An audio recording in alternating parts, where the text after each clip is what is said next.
Hello, this video is in our Great Engine Middlegames series, and I'm Grandmaster Matthew Sadler, and today we are going to take a look at the game Leela-Seer against Seer from the ongoing TCEC Swiss 2.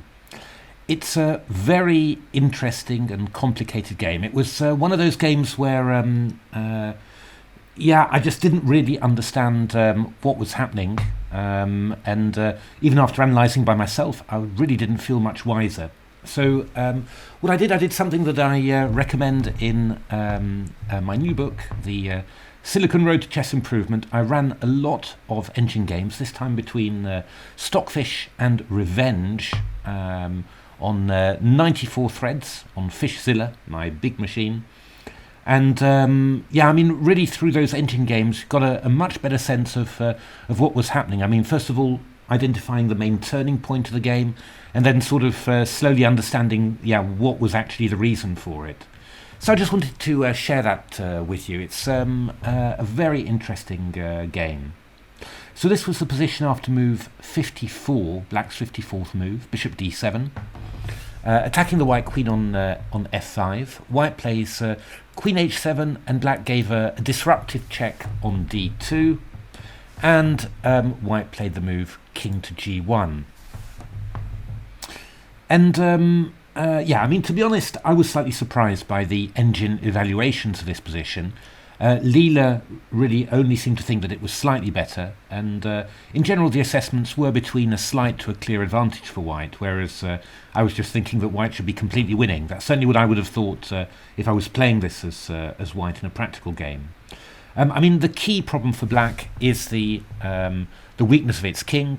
It's been forced away, hounded away from its safe g8 square by the queen on h7, and if White manages to get a bishop onto the a3 f8 diagonal, either from d6 typically or from c5, then that's going to be completely terminal. However, that doesn't seem to be easy to achieve, and Black's active pieces and the advanced b pawn seem to allow Black to keep some sort of balance in the position, although it's the type of balance that is very easily disturbed. One slight inaccuracy, and you can jump to a clear, almost winning advantage for White. This is the crucial position in actual fact, and this is where it really started to go wrong for Seer in this position. Seer played the move bishop c6, and it emerges that this doesn't actually address the needs of the position. There are two important things in this position. First of all, Black needs to stop the move e5 to e6 from White. That cannot be allowed to happen with any sort of danger. If you stop the pawn from advancing from e5, you've got two rooks and a bishop on g3 that remain passive. That's the big advantage to doing it. Secondly, Black's b pawn must be maintained there as a continuous distraction for the white pieces. And funnily enough, slightly counterintuitively, it's often better on b3 than b2. Why is that? On b3, Black can very efficiently prevent e5 to e6 and defend the pawn with the move bishop e6. Simply once the pawn moves to b2, it's easier to attack. White would be very, very happy to swap off the e5 pawn for the b pawn, because normally those positions are just winning for White. There's a few interesting key things. First of all, one of the key ideas for Black seems to be to move this knight from c5 to the square c4. And c4 is a great square for the knight. It covers lots of squares around the b pawn, like d2 or a3. And it also attacks the pawn on e5, and also supports the pawn coming to b2. I think what Black also has to be very careful about is keeping control of the c file, and in particular stopping White from getting control of the c5 square. And we're going to see all of those themes in the next few moves. So first of all, what was the best idea? Well, bishop e6 was played a lot in my games between Stockfish and Revenge, and this essentially led to an equal position. This was quite typical. Queen h2, played by both Stockfish and Revenge. King e8, quite a nice move. Rook h1, knight a4, b2, rook d1, and the knight comes round b6 to c4. And you can see how strong this is. The knight attacking the bishop on b1, well, I mean, I think, you know, the key point about this is that there are always some very important specific tactics here, and here this was Revenge as black, making a great job of holding this position against Stockfish. So bishop e6, I mean, I think it's just a very logical move. Block e4 to e5 to e6 and protect the pawn on b3, freeing this knight to maneuver around to the c4 square. Bishop c6 is, just really letting go of this e5 to e6 square, and also placing the pieces quite loosely on the c-file. I mean, in all fairness, from now on, Leela played it absolutely superbly. Also, pretty much identical to all of Stockfish's main moves. And I mean, I was running my my 94 thread machine at well, these were half-hour games, you know. So yeah, I mean, you know, decent time control with with pretty powerful hardware. So bishop f2 was Leela's move, a very good move. Eyeing the knight on c5 and bringing this bishop almost in contact with the c5 square. Queen b4 was played. There was a fantastic Stockfish game against Revenge. Stockfish played hg, queen 8 and bishop f2 first, and then Revenge played the incautious queen a5, which got hit by e6. And after knight e6, bishop g6 is an absolutely awesome move, threatening bishop takes f7. So bishop e8 was played just to try and cover stuff, and rook b3, and that in principle is the end of it. You know, white is just clearly better here because you've managed to swap your e pawn for the b pawn. Only there's a few tactics still in there. Knight c5, rook b3, fg6, and now this great move rook e5. So attacking the knight on c5, it's pinned, but hey, we can take on e5. Rook takes c5, again threatening bishop takes c5. Black's got queen a1 check, but we go rook e1. And, well, white's got loads of threats here. Apart from bishop c5 and rook takes a1, we've also got queen e7. So queen a5 is necessary, just protecting this rook on d8 against queen e7, and also keeping hold of the knight on c5. And now the tactics just get amazing. I mean, I can't do these as white. Rook e7 is very obvious. But then queen c3 holds, which just covering everything there. So Stockfish's move, which it sees from ages away, is just a quiet rook e2. And if you don't do anything at all, bishop d4 is the next move, threatening queen g7 mate, and rook takes d4 would allow something like queen h8 check, followed by imminent mate. So knight b3 is the tactic to stop bishop d4. Also make sure that the knight is no longer attacked by a bishop on c5. And then black's idea actually in this position is to play queen a1 check to g7 with tempo. So white just plays king g2, calm as you like, threatening rook e6 now to f6. So queen d5, and now an amazing move, bishop e1. We're getting to this a3, f8 diagonal, but from the b4 square. And bishop c6, bishop b4 check, rook d6. Everything's pinned, but there is a big threat of queen f3, so white just sidesteps with king h2. And after knight c5, queen e7, king g8, the coup de grace is bishop c3, and we're going to get queen g7 checkmate. Queen f7 is the only move, queen d6, and white is clearly winning. I mean, I can truly easily believe that, just intuitively that e6 is winning for white. That's no problem. But, the tactics that make it possible, I don't know. Not sure about those. So, but after bishop f2, the best move is queen b4, and takes, and then the idea of this is that if you play e6 now, takes bishop g6, we've got the simple bishop takes f3 here. That's why the queen is good on b4. It's threatening queen takes g4, so you don't have time for rook takes g6, which would otherwise be winning. So bishop f5 is a great move from Leela, solidifying this kingside and also threatening e5 to e6. And this is really the moment where it completely falls away, though, you know, if you'd asked me, I wouldn't necessarily know that intuitively. E5 to e6 is a big threat, and Seer decided to play rook e8 to stop it. But this is kind of a one-way ticket, really. This rook, instead of being active on d8, ends up being passive on e8, and it never gets the time to move away. So, yeah, I mean, just in terms of activity of black's position, there's a huge decrease after this move. The only way to defend is astonishing, and of course it's Stockfish that finds it. Knight e6, that's logical, you know, blocking the e5 pawn. But after rook c1, it's getting rather scary. Rook takes c6 is threatened, and we've got ideas with bishop e6, and just watch. Oh, that bishop could come to c5, fork the queen and the king. Lots of tactics in there. So Stockfish just goes all in. Knight d4, e6, b2, rook b1. The pawn's been moved to e6, but we can stop it with queen e7.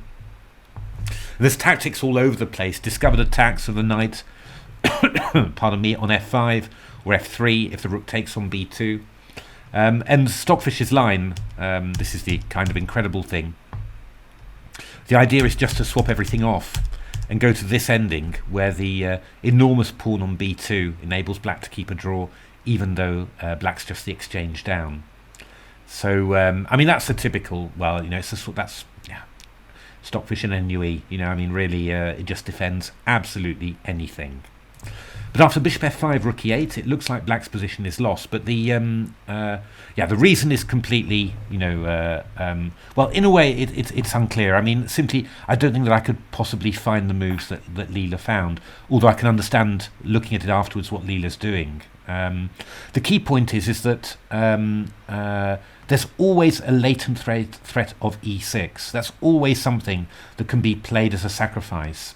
So black's always got to watch out for that. And then at the same time, this knight and this bishop are very poorly placed, very loose on the c file. And yeah, this bishop on c6 is very bad. I mean, it's really contributing nothing at all. I mean, the king side is safe, and it's not protecting the pawn on b3. So what white manages to do is, with a series of one-move attacks now, continuous one-move attacks over the next 10 or 15 moves, white just manages to keep on knocking the black pieces away and actually force this pawn from b3 to b2.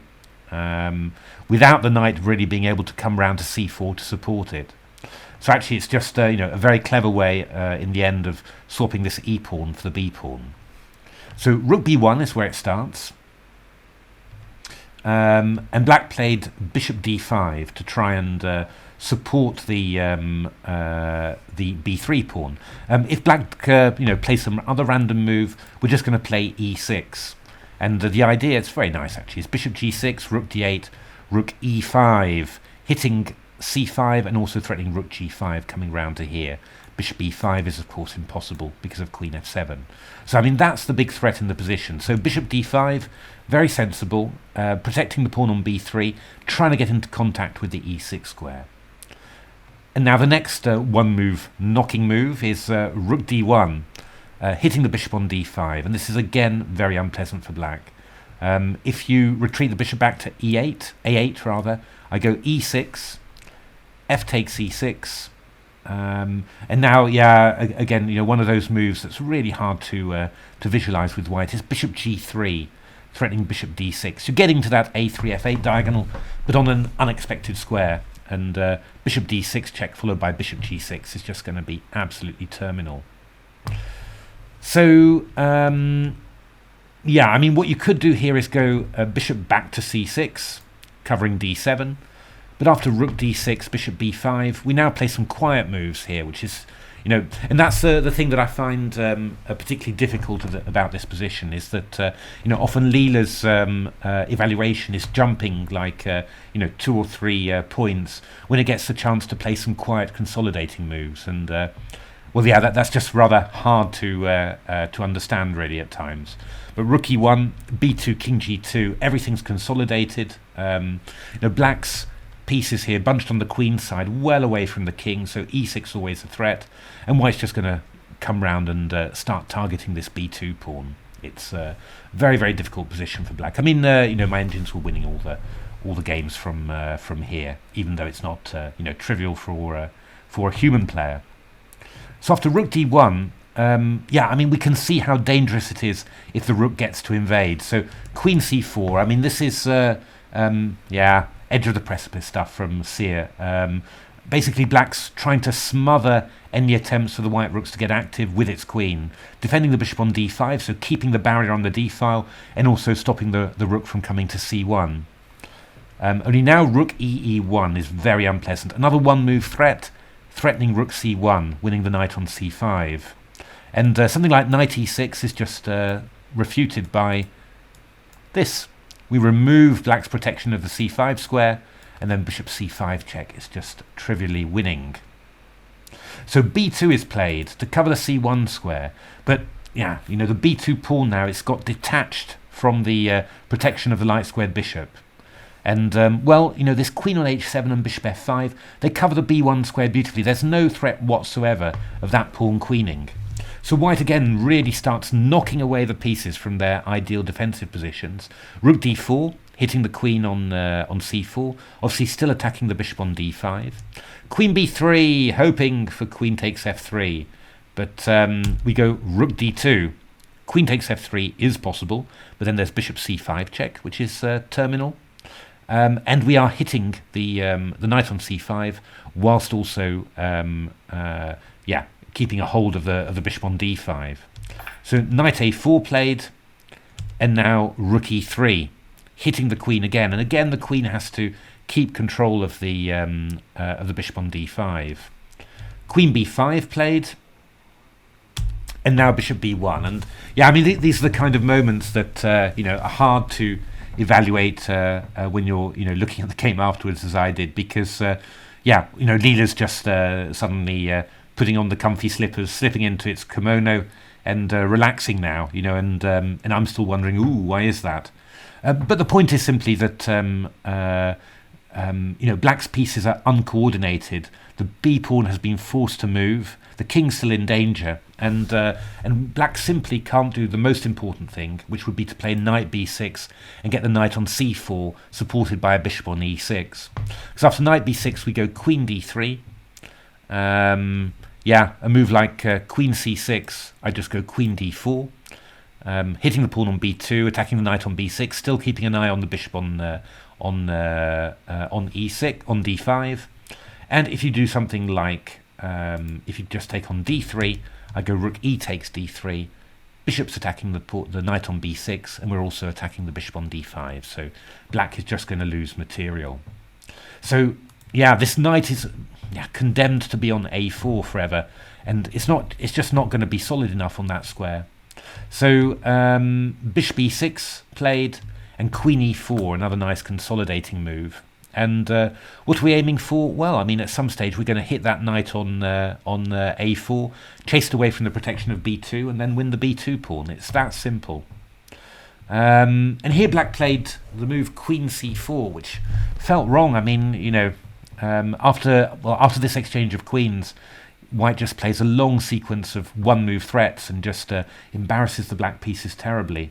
But it's just very, very difficult. If you go knight b6, again, trying to get the knight round to c4, queen b7 is extremely unpleasant, a very unpleasant pin on the knight there. And rook c8, which I quite liked. I just play king g2, get out of the way, and what is black doing? Because knight c3 allows this lovely idea, rook d8, and again, it's all about the weakness of the a3 f8 diagonal. Bishop c5 check wins the black queen. So queen c4 was played by Seer, but now takes, rook a3. yeah, we're just hitting that knight on a4. If it moves away, we'll take the pawn on b2. You know, no problem. Bishop b5, rook b3, hitting it again. And yeah, I mean, it's just really, really difficult to know what to do. For example, bishop rook e5 was what was played. Bishop a6. I go rook d4, hit that knight on a4. It's got to retreat. I go rook a3. So bishop and knight, very uncomfortable. Bishop c8, getting out of the way. Rook b4, knight d7, rook b2. And yeah, this position where I've got extra exchange and you know, well, extra exchange simply, you know, and no dangerous black pawn anymore. It's just clearly winning for white. So rook e5 was played, which is not obvious, but we go bishop g3, and suddenly, yeah, the rook can't really defend this bishop on b5 anymore. Rook c5, we've got bishop d6. Well, I mean, Seer has seen some fantastic tactics, but they're not quite enough. Rook e2, counterattacking the rook on d2. Bishop check, king e8. If we run away here, then suddenly the back rank proves to be a massive weakness. Can't go to h7. That bishop on b1 is rather good.